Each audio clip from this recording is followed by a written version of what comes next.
Hello everyone, friends. Did you think political battles only happen on Capitol Hill? No, my friends. The real political struggle, and you could even say a kind of war, is flaring up right now in New York City. According to Politico, the state's Democratic governor, Kathy Hochul, has, in a move that has largely remained out of the public eye, secretly set up a real, well, you could say, military-style political headquarters to fight against the possible deployment of the National Guard, which former President Donald Trump is reportedly eager to introduce. This is not the script of a Hollywood movie, my friends. This is reality, where US President Donald Trump is preparing to deliver a politically vengeful blow to the most liberal city in the United States, New York. New York is quietly preparing for a takeover of the city by Trump. That's what the media are already reporting.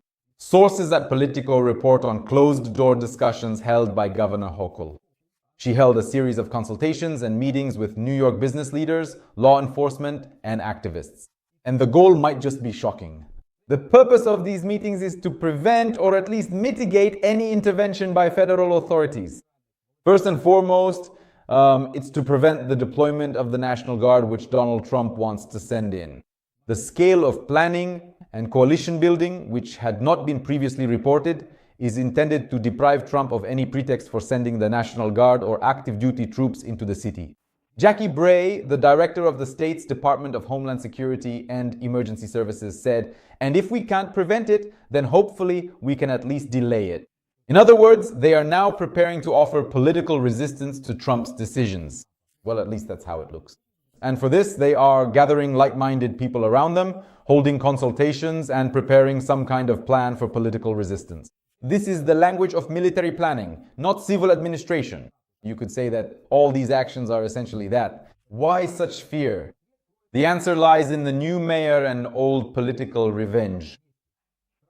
Trump has a history of using federal resources to put pressure on democratic cities for political leverage. In 2020, Trump had already threatened to deploy the National Guard in cities that were engulfed by protests. Trump, in principle, in his actions, if we look at the legal side, relies on the doctrine of federal, let's say, supremacy to force states to comply with federal laws, including immigration legislation. On the other hand, the legal position of the states is as follows. Hochul and New York will most likely invoke the 10th Amendment of the US Constitution, which reserves the rights of the states from being delegated to the federal government. Essentially, this battle is about sovereignty, the political sovereignty of the state. The main thing that infuriates Trump, what he doesn't like, is New York's unwillingness to cooperate with the federal immigration policy that Trump initiated when he won the presidential election. The election of the Socialist Democrat Mamdani as mayor became a red flag for the White House and for Trump. Lately, we've heard what he's been saying about him, that he's going to cut off funding to New York and so on. Mamdani, as a representative of the progressive wing, not only openly criticizes Trump in public, he issues him a direct political challenge. You could put it that way.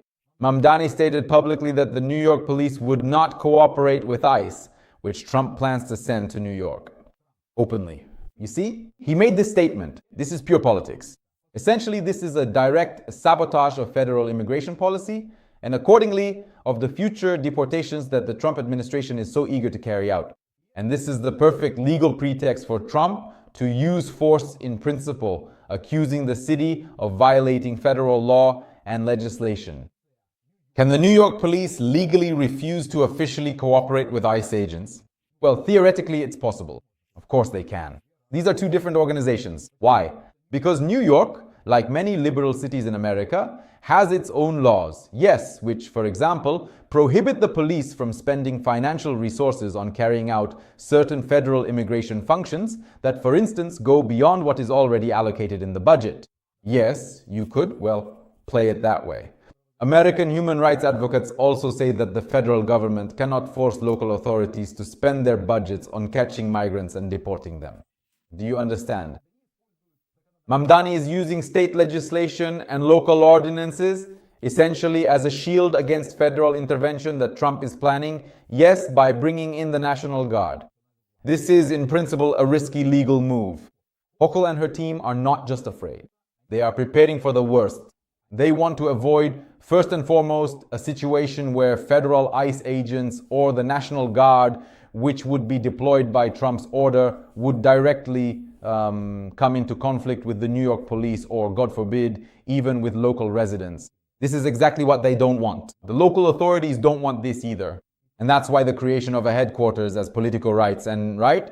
These consultations that Hochul is holding are a way to coordinate legal and public measures for an immediate response, right? To Trump's decisions, including lawsuits. That is, they will file lawsuits and so on.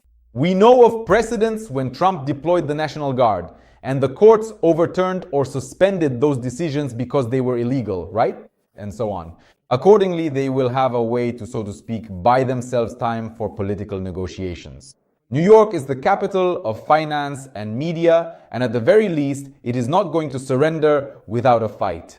And Mamdani's press secretary has already confirmed this. He publicly stated that New York will be a stronghold against Donald Trump's vindictive attacks. That's how he put it. This whole crisis, right? This whole story is a test of the strength of the American federal system. Can the president use the National Guard to, in effect, punish political opponents? Well, that's how the American media are presenting it right now. And the European media are discussing it as well. If Trump intervenes, it will be a political war, which accordingly will be unleashed by Trump, by Washington, against the residents of New York. Hochul and Mamdani are staking their political careers, respectively, to defend the rights of their state. So it turns out there will be this kind of game going on, right? Who will win? Either New York will preserve its autonomy and become an example of resistance against Trump's attacks, or Donald Trump will set a dangerous precedent for all blue democratic states.